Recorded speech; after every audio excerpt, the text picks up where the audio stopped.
All right, so if you guys know anything about the C4, you know that the Optispark is one of the most notorious problems in the LT1 and LT4, so the later years of the C4. Two versions of the Optispark. There's the 92 to 94, which is this one. It is a spline drive and it's non-vented, and then the 94 to 96 has a vent. It is pin driven. There's a couple different options. You can either go with the Petrus, which is upgraded version of everything.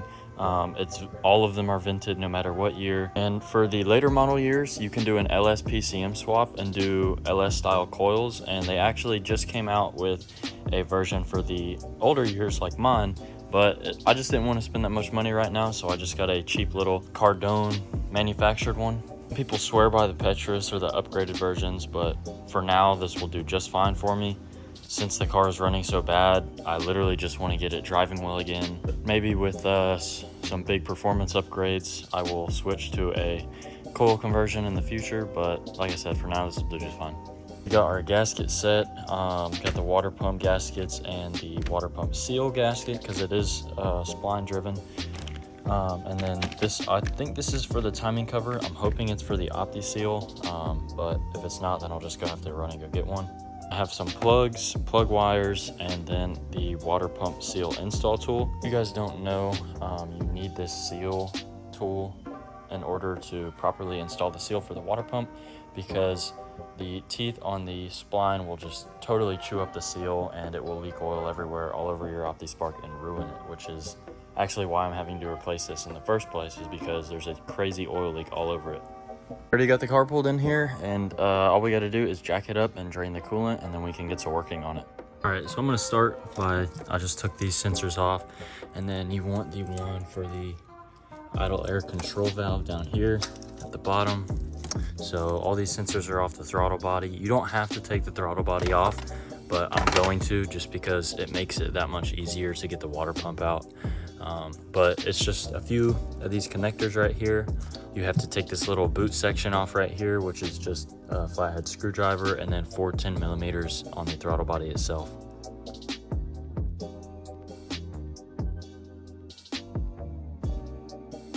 The drain petcock for the radiator is going to be over here on the passenger side, down at the bottom of the radiator, down here where my fingers are. Literally just twist it loose. All right, so now that I got the coolant drained, or at least as much as I could, I'm going to get these hoses off the throttle body right here, and hopefully there's no extra in there, but we'll find out.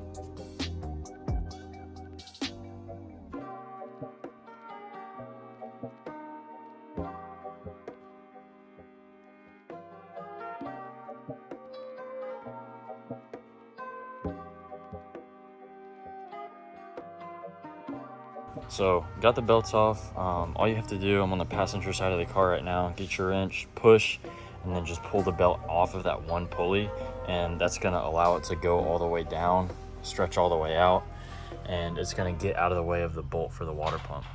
All right, so next I'm just going to get these hoses off. This one over here, this one over here, and then this one right here. Got to make sure the tub's underneath, because coolant will spill out everywhere.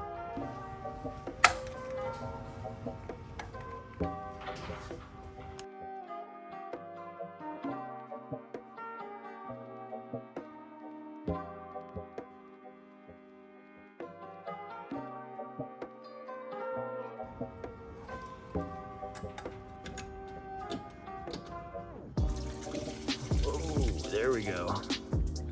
Yep, knew that was gonna fucking happen. So yeah, just be careful guys. I'm having to let this out really slow right now, so it doesn't spill everywhere. But I drained literally every drop out of the radiator and from the petcock, and there's still like a shit ton of coolant in here. So just beware when you take off this bottom return hose. All right, so now I can attack these bolts right here on either side of the water pump. One on top, one on bottom, and then one in the middle way back here, and it's going to be like that on either side. So there's 6 bolts, they're 14mm.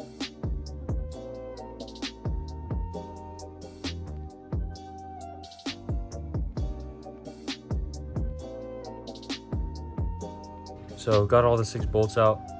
I always save this last one over here for last, the middle one on the driver's side, just because it's such a pain in the ass. Yeah, it's tricky. You're gonna have to use a 6-inch extension, and it has to be a short socket, because a deep well will run into this pulley for the power steering pump right here. So now that all the bolts are out, we can just go ahead and wiggle this out. And I'm not gonna worry about spilling coolant all over the Opti because I'm replacing it, obviously, but it should just wiggle on out.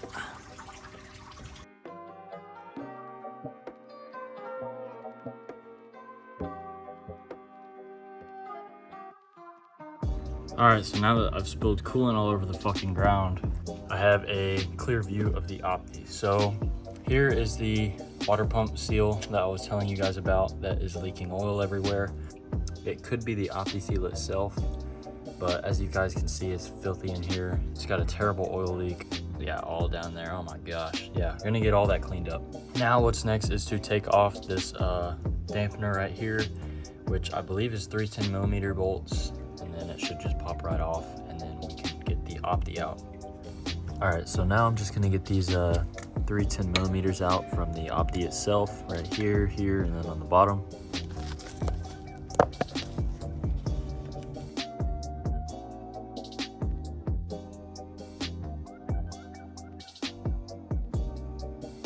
All right, so here it is. I got it out. Looked new. The previous owner did say he changed it out, but I mean, it's literally soaking wet, like with oil. So all right, so now it's time to get these plug wires off so I can get this piece of garbage out and start cleaning everything off, because wow, it is filthy.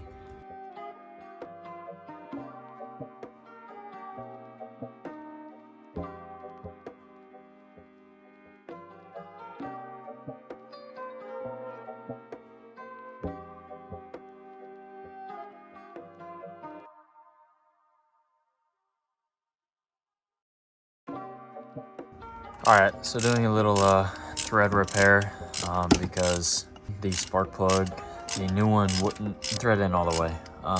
So I ran a tap through it, cleaned all the threads up, got it good, and so now I'm gonna try and get the new plug in there.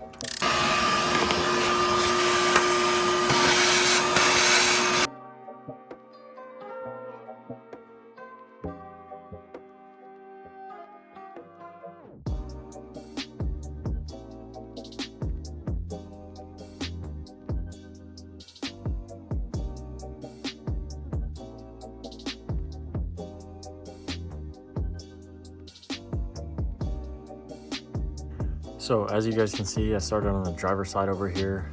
Pretty much all you got to do is take this inner fender liner piece out, and then I was able to use a swivel adapter and a bunch of extensions to get these spark plugs out and then get the new ones in.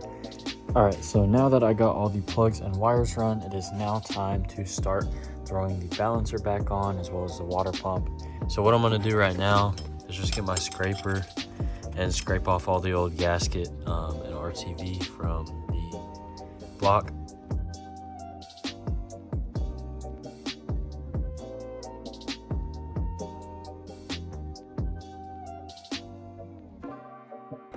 All right, so now that I got these gasket surfaces all cleaned off, handy little trick I always use is if you're dealing with a paper gasket or guard lock, you can just give it a few taps around it, you know, with a hammer, and it'll actually just lift right off of whatever surface it's adhered to. But, you know, don't kill it because you will put dimples in the material, especially this aluminum. But I'm actually gonna do a thin layer of RTV around here and then on the gasket itself, and then let it cure for a little bit while I clean the gasket off the block, because man, trying to line this thing up is going to be a pain if I didn't have something to at least stick it down. So I'm just gonna get them stuck on there and then go ahead and get it on the car.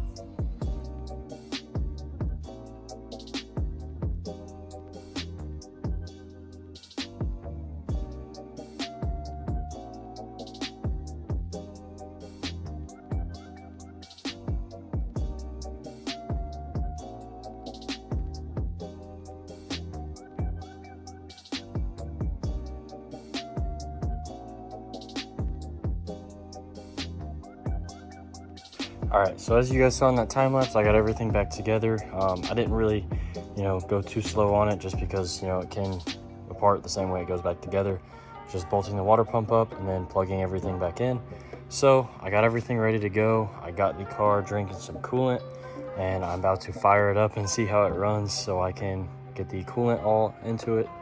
And yeah, I'm super stoked.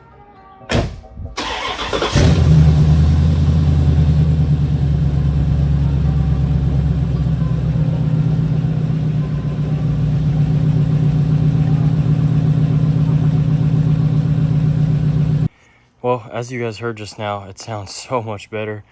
No hesitation on the idle so far, so I'm gonna take it for a little drive and see how it does. Well, so far, guys, it is running so smooth.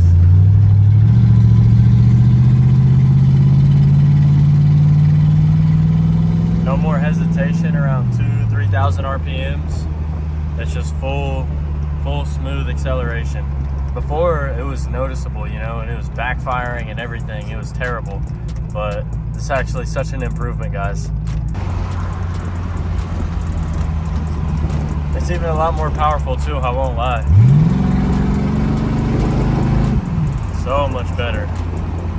So we're back probably about a week after that last video was filmed. I put plenty of miles on this car, driven it actually for probably a couple hours at a time. Put lots of miles on it and it drives great. So I'm not sure if I'd mentioned in the last video, but I thought slipping issue with the transmission is completely gone. So that was actually really weird. I've never had a misfire be so freaking violent like this thing was. It felt like it was about to fall apart, but everything's all good now. The Optispark completely changed the dynamic of how this thing drives. Like, it is a complete wonder to drive now. Yeah, I hope this video was helpful to everyone out there if they are attempting to do this themselves. In total time, like, man, it was probably 3 or 4 hours worth of actual work, and that is including the probably hour or so I spent cleaning up all the gunk and oil everywhere. So if you're decent with a wrench at all, then this will be such an easy job. It is way overhyped as far as, you know, oh, it's so terrible, Optispark goes out, blah, blah, blah. And they don't go out that often if there's no leaks and, you know, it's properly taken care of. Yeah, as always, let me know if I can do anything better next time. I should maybe have some more videos coming out with this car. Hope you guys enjoy the video, and I'll see you in the next one.